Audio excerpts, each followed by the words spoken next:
नमस्कार विद्यार्थी मित्रांनो. आज बघा नवोदय परीक्षेचा नवोदय विद्यालयाच्या प्रवेश स्पर्धेचा जी एक्झाम असते त्या एक्झामचा बघा सिलेबस काय आहे, हा चेंज झालेला आहे. पूर्वीला जो सिलेबस होता ते थोडासा सिलेबस कमी करून एक नवीन सिलेबस ऍड करण्यात सांगितलेला आहे.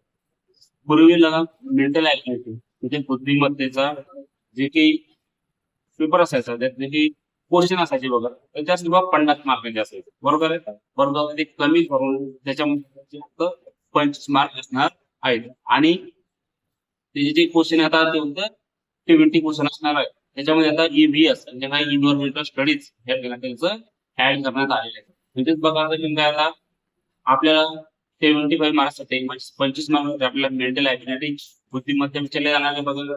25 मार्कासाठी पर्यावरण विचारले जाणार आहे बघा. ठीक आहे. त्यानंतर आपल्याला 25 मार्कासाठी अंकगणित म्हणजे आपलं गणित असतात बघा.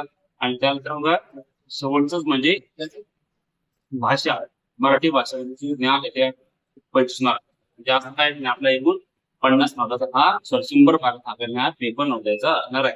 तर एवढा हा झालेला आहे.